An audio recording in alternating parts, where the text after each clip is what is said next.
Laurent Fabius, ministre des Affaires étrangères, est notre invité ce matin. Bonjour. Merci d'être avec nous, Laurent Fabius. Deux choses.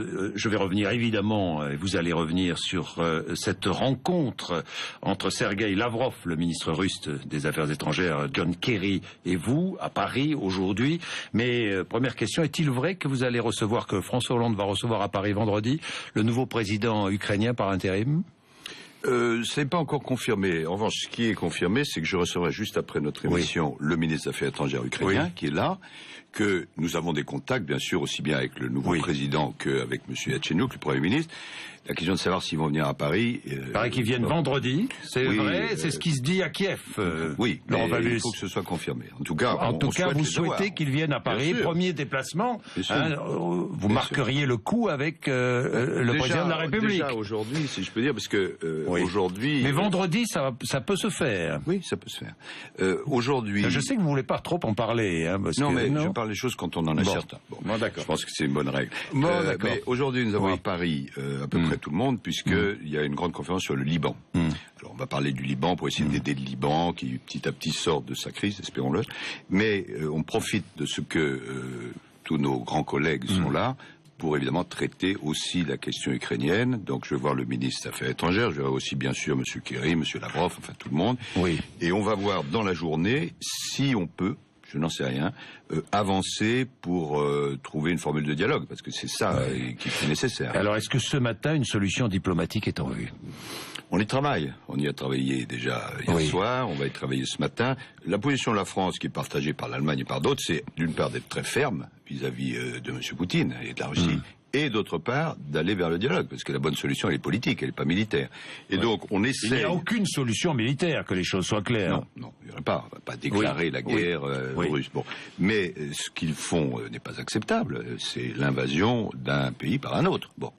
Et donc, c'est contraire à toutes les lois internationales. Simplement, pour en sortir, il faut qu'il y ait un contact, un dialogue. Et donc, on essaye, notamment avec nos amis allemands, d'établir ce groupe de contacts. On va en parler ce matin, parallèlement, et peut-être va-t-il arriver, mais je n'en sais rien. Est-ce que vous parlez ce matin d'agression russe contre l'Ukraine ? Est-ce que c'est une agression ? Oui, clairement. On peut. Si vous voulez, chaque pays a son intégrité territoriale. Quand un autre pays, sans y avoir été autorisé, rentre et envoie des militaires dans le premier pays, ça s'appelle une intervention militaire. Bon. Est-ce que l'Ukraine et la Russie ont commencé à se parler ? C'est ce qu'on dit. Il y a le nouveau pouvoir en Ukraine entre certains éléments ukrainiens et les Russes, mais là, évidemment, la discussion est très difficile. Pourtant, elle est nécessaire. Elle est absolument nécessaire. Alors, Vladimir Poutine, dans sa conférence de presse hier, a dit « Si l'Est de l'Ukraine, russophone et russophile, bascule dans l'anarchie, l'utilisation des forces armées sera légitime. » Non, ça a été discuté aux Nations Unies, puisqu'il y a une réunion. Non, ce n'est pas exact, je ne vais pas faire du juridisme. Mais imaginez ce que signifie le fait que, à l'intérieur d'un pays, il pourrait y avoir un groupe qui dirait « Ah ben moi je ne veux pas faire partie de ce pays, je vais appeler un autre pays à venir intervenir. » Ça ne peut plus fonctionner.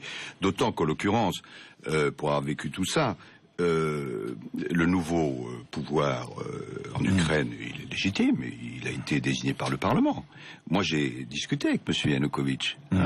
J'étais avec mes amis polonais et allemands. Sur cette fameuse nuit du 20 au 21 février. On a trouvé un accord. Et l'accord disait quoi ? L'accord disait quoi ? Arrêt des massacres au sein de l'Ukraine. C'est ce qui s'est fait. Bon. Deuxièmement, nouvelle constitution, c'est ce qui a été voté. Et troisièmement, nouvelle majorité et élection présidentielle. Simplement là-dessus, M. Yanukovych a pris la poudre d'escampette, et puis il y a eu l'intervention russe. Donc il faut revenir au dialogue. Et bien avoir à l'esprit que l'Ukraine, compte tenu de sa constitution, de la façon dont elle est située, elle doit travailler à la fois avec la Russie et avec l'Union européenne. C'est pas ou l'un ou l'autre, c'est les deux. Julien Drey, dans un billet que vous avez lu sans aucun doute consacré à l'Ukraine, dit ce vendredi 21 février justement était signé cet accord entre le président ukrainien, l'opposition. Vous étiez partie prenante et vous, trois ministres des Affaires étrangères de l'Union européenne. Les partis en présence se mettaient d'accord sur une élection présidentielle anticipée, ainsi que sur le principe de formation d'un gouvernement d'union nationale, avec retour à la Constitution de 2004. C'était ça. Cette solution de compromis préservait la paix civile et permettait de donner du temps à une transition transition à des élections et à une issue pleinement démocratique. Oui, mais tout ce qui a fait basculer, c'est la présence d'un groupe d'extrémistes fascisants. C'est ce qu'écrit Julien Drey. Non, la première partie de la description est parfaitement exacte. Nous étions arrivés à un accord. Bon, simplement, là-dessus, Monsieur Yanukovych, le président, a filé. Du même coup, les choses ont été déséquilibrées. Il y a eu le vote, à mon avis assez inopportun, à la Rada, d'une loi qui désofficialisait la langue russe. Donc ça, c'est une erreur, même si elle n'a pas été promulguée, mais enfin, c'est une erreur. Et puis ensuite, il y a eu l'intervention des militaires en Crimée et dans d'autres... Mais lorsque vous êtes parti en Chine, certains vous ont reproché d'ailleurs de partir trop tôt en Chine. Ben, vous avez lu ces critiques, Laurent Fabius, comme moi. Elles sont totalement marginales. Mais quand vous êtes parti en Chine, vous pensiez que l'accord était trouvé, qu'il pouvait être appliqué, que c'était trouvé, et que la solution était en vue. Bien sûr. Non, mais je suis parti. Finissons cette affaire. Le président chinois m'avait très aimablement accordé un rendez-vous. J'ai décalé les choses de 36 heures. Et une fois que l'accord a été bouclé, je suis parti pour la Chine. Voilà, pour travailler pour la France, je le signale. Est-ce que dans cette affaire, on ne peut pas considérer que la Russie a été humiliée parfois? Humiliée? Non, je ne crois pas. Non, je ne veux pas prendre la défense de Vladimir Poutine, mais je vous pose la question parce qu'elle mérite d'être posée. La Russie est un grand pays, le peuple russe est un grand peuple, et on a des relations d'amitié traditionnelles, la France et la Russie. Simplement, c'est toujours un pays ami aujourd'hui? Bien sûr, c'est un pays partenaire, et nous avons beaucoup de relations avec, mais nous ne pouvons pas accepter, nous, membres de la communauté internationale, qu'un pays envahissent un autre.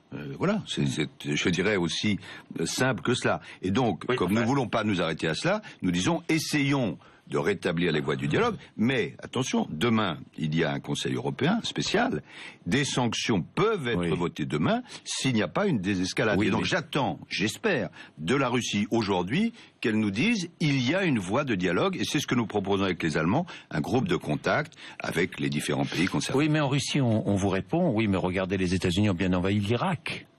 Écoutez, d'abord, nous étions contre l'intervention américaine en Irak, vous vous le rappelez? Ça je me souviens. Donc, ou en Afghanistan. Et en Afghanistan. La situation était différente. Mais ce n'est pas parce qu'un pays a commis une erreur grave qu'il faut que d'autres fassent... C'est une erreur, l'Afghanistan, tiens, au passage?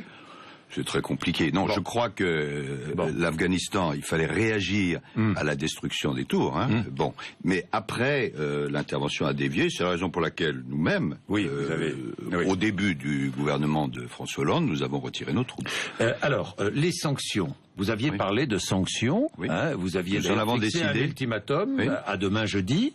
Où est-ce que vous en êtes? Alors, on a décidé concrètement déjà une sanction qui est qu'il y a suspension de la préparation du G8 de Sochi en Russie tant qu'on ne revient pas à la meilleure situation. Est toujours suspendue. Ça c'est suspendu. Bon, ça c'est décidé. Et ça concerne les États-Unis, la France, l'Allemagne, l'Italie, etc. Deuxièmement, nous avons dit il y aura des sanctions demain.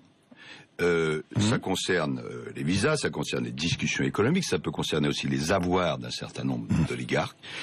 S'il n'y a pas de désescalade. Et la désescalade doit être acceptée par les Russes. La désescalade, pour La désescalade, ça veut dire en particulier accepter le groupe de contact pour une sortie. Et la France et l'Allemagne... Accepter la création d'un groupe de contact. Pour aller vers une sortie. Pour aller vers une sortie. Je vous donne une information supplémentaire. L'Allemagne et la France qui travaillent ensemble, vraiment la main dans la main, ont mis au point une espèce de proposition de plan de sortie.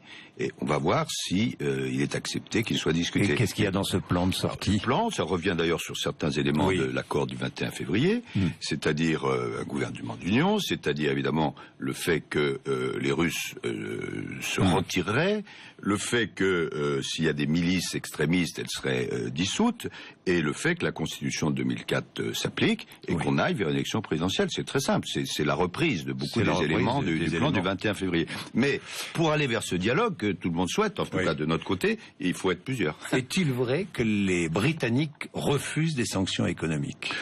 Non. L'autre jour, à lundi, nous avons une réunion des ministres des Affaires étrangères et nous avons pris des sanctions, je dirais, provisionnelles, enfin uniquement s'il n'y a pas d'escalade, et les Britanniques ont voté. C'est une décision qui a été unanime. Bien. Le Liban? Alors, le Liban. Alors, élection présidentielle, donc avant la fin mai, je crois. Alors, le Liban, ce sont nos amis, nos frères, nos cousins. Oui. Bon, simplement, ils sont dans une situation très difficile, notamment parce qu'il y a la contagion de l'affaire syrienne. Oui. Bon. Songez que j'ai vu hier le ministre des Affaires étrangères du Liban. Il y a 1 million de réfugiés au Liban, donc un quart de la population. C'est comme si, en France, vous aviez plus de 20 millions de réfugiés. Imaginez ce que c'est. Bon. Donc, notre réunion d'aujourd'hui, elle a 3 objets. Premièrement, traiter la question des réfugiés avec l'ensemble des pays concernés. Deuxièmement, apporter un appui économique en liaison avec l'ONU, etc., la Banque mondiale. Et troisièmement, ce qui est important, conforter l'armée libanaise, qui est un petit peu le ciment du pays. Et nous allons en discuter, et nous allons arriver à un accord, et le président du Liban sera là. Après, il y a un gouvernement, maintenant, qui doit se mettre d'accord sur une certaine mission, mais le gouvernement est constitué, bravo, et il faut aller vers une élection présidentielle, puisque normalement, elle doit avoir lieu avant la fin du mois de mai. Laurent Fabius, l'Algérie, avec la déclaration de candidature d'Abdelaziz Bouteflika, qui déjà fait réagir en Algérie, notamment les réseaux sociaux. Cette élection est un leurre, cette élection présidentielle prochaine, qui aura lieu le 17 avril, je crois, est un leurre. Mais des appels à manifester sont lancés pour faire tomber ce régime.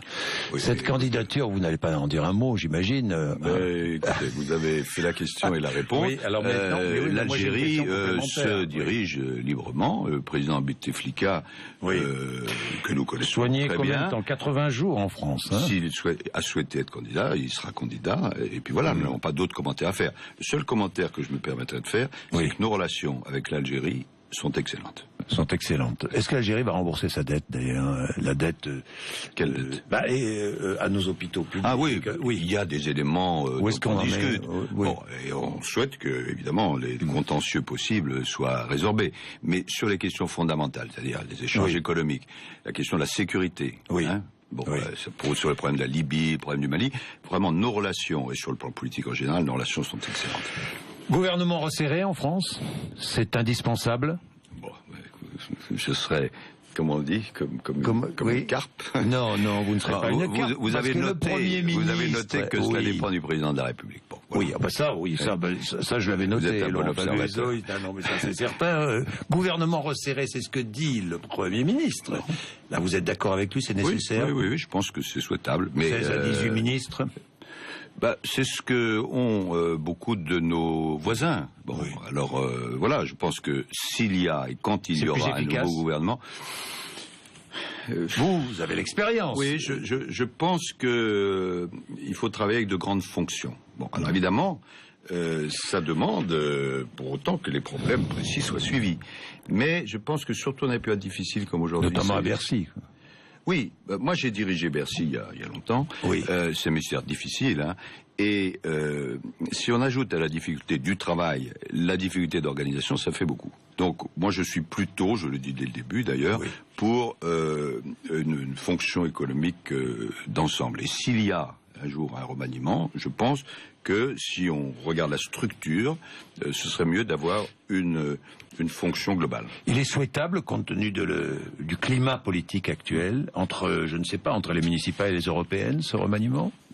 Je ne me prononce pas là-dessus. Non, vous pourriez être Premier ministre. J'ai vu que vous étiez populaire, j'ai vu que vous étiez le Premier ministre. Ça a l'air de vous surprendre. Mais non, moi je n'ai pas apporté de jugement, c'est votre problème, c'est pas le mien. C'est pas un énorme problème, là. Celui-là, on peut... Alors vous êtes satisfait de cette popularité, j'imagine? Oui, mais j'en connais la fragilité. Pour être passé par tous les éléments du cycle, au pinacle, tout en bas, en haut, au milieu... Mais il y a une revanche peut-être, un sentiment de revanche chez vous, non? Est-ce que j'ai l'air?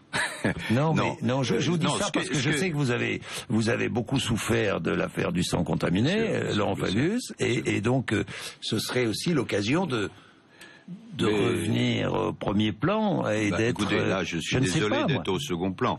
Mais vous êtes au premier plan, mais Premier ministre, vous vous rendez compte? Écoutez, vous conduiriez la politique de la France, Laurent Fabius. Je conduis la politique extérieure de la France. Voilà. Je reconnais que c'est une tâche que certains peuvent trouver mineure. Moi, je la trouve passionnante et je ne demande rien d'autre. Donc, ça ne vous intéresse pas? Non. Alors le poste de Premier ministre ne vous intéresse pas, c'est clair. C'est clair, net et précis. Vous refuserez si on vous le propose. Je suis très bien au Quai d'Orsay. Vous le refuserez si on vous le propose. Je vous ai répondu. Je suis très bien là où je suis. Je ne demande absolument rien d'autre. Et je pense que dans les circonstances actuelles, où il y a quand même des crises un peu partout dans le monde, avoir une France qui, sous l'autorité du président et du Premier ministre, a une politique reconnue, forte, c'est un atout. Voilà. Alors quelques mots de politique intérieure et notamment économique sur le pacte de responsabilité et notamment ces fameuses contreparties dont on parle. Est-ce qu'il faut exiger des contreparties ou pas? Il va y avoir. Alors prenons les choses de manière simple et carrée. Bon, nous avons un problème majeur d'emploi. D'où vient ce problème d'emploi? Il vient du fait, différentes causes, mais que nos entreprises ne sont pas assez compétitives. Bon, et que la France n'est pas assez attractive. Pour les rendre compétitives, il y a plusieurs choses à faire, et notamment baisser les charges. Bon, c'est clair, c'est net. Si on veut baisser les charges, il faut en même temps que les entreprises disent on va investir. Moi, je pense que l'accent principal, c'est sur l'investissement. Mais si on veut baisser les charges, il faut en même temps que de l'autre côté, il y ait des économies budgétaires. Donc voilà, c'est une espèce de triangle. 20 milliards le CICE, plus 10 milliards. Donc il faut... Et ces 10 milliards ne sont pas financés pour l'instant. Il faut documenter, comme on dit, précisément ces économies. Où est-ce qu'on peut économiser? Dans tous les domaines. L'État et ses opérateurs, point 1. 2, les collectivités locales. 3, la fonction sociale. Voilà. Alors, c'est plus facile à dire qu'à faire, parce qu'à chaque fois, il y a des conséquences. Mais si on veut relancer l'emploi, il faut être plus compétitif. Si on veut être compétitif, il faut baisser les charges. Si on veut baisser les charges, il faut que les entreprises aussi investissent. Il n'y a pas d'autre politique possible. Mais je n'en vois pas. Vous savez, moi, par définition, je fais le tour du monde. J'en fais un tour du monde tous les mois. Bon, je vois les politiques des uns et des autres. Ça ne veut pas dire qu'on élimine les sensibilités de gauche ou de droite. Certains sont plus pour la justice sociale, d'autres moins. Mais ces éléments concrets, ils sont incontestables. Ils sont incontestables. Tout le monde veut qu'on aille vers plus d'emplois. Donc il faut de l'investissement, donc de la compétitivité, donc de la baisse des charges, donc des économies. Donc on n'a pas exigé de contrepartie au patronat, au chef d'entreprise. Non, mais moi je vous pose la question, est-ce que... Il est normal que chacun fasse, apporte son dû. Donc, du côté de l'État, il faut... Mais des engagements branche par branche suffisent. Il faut, c'est la discussion des partenaires sociaux. C'est l'État qui va décider, le Parlement. Oui, c'est le Parlement. Le Parlement, Je pense que en matière d'investissement, en matière de formation professionnelle, etc., il y a par branche des perspectives. Je sais pas quel mot. Je vais pas discuter sur le mot. Puis c'est pas en plus mon domaine qu'il faut prendre. Mais pas d'objectifs chiffrés. Il peut y avoir des objectifs chiffrés. Alors, moi, je vois l'exemple dans les régions. Dans les régions, il y a pas mal d'accords entre, d'un côté, le patronat, les syndicats et les présidents de région. Et ça marche en général. Donc, prenons un système voisin. Un mot sur les municipales, quelques mots sur les municipales. J'imagine le cas précis où, au second tour, on retrouve une triangulaire entre l'UMP, le PS et le Front National. Est-ce que le candidat PS qui sera en troisième position devrait se désister? Je ne sais pas quelle est la position qu'a prise le Parti Socialiste, mais je crois que s'il y a un risque, c'est ça la question, que le Front National puisse être élu, à ce moment-là, il faut qu'il y ait une unité. Donc désistement du PS pour un candidat UMP éventuellement. Éventuellement. Mais je crois que c'est ce qu'il fait en général. C'est ce que vous souhaiteriez. Oui, mais je pense que ça devrait se produire, d'après ce qu'on m'a dit, dans très peu de cas. Bien. Et sur les enregistrements de M. Buisson pendant qu'il était à l'Élysée, lorsque vous avez appris cela, quelle a été votre réaction? Ma réaction a été de dire, je vais chez M. Bourdin le lendemain, il va me poser la question, et je répondrai, nous sommes, je l'espère, enregistrés, et ça pose beaucoup moins de problèmes. et nous le disons d'ailleurs, que nous sommes enregistrés. Merci Laurent Fabius, il est 8h55, vous êtes sur RMC et BFM TV. Merci.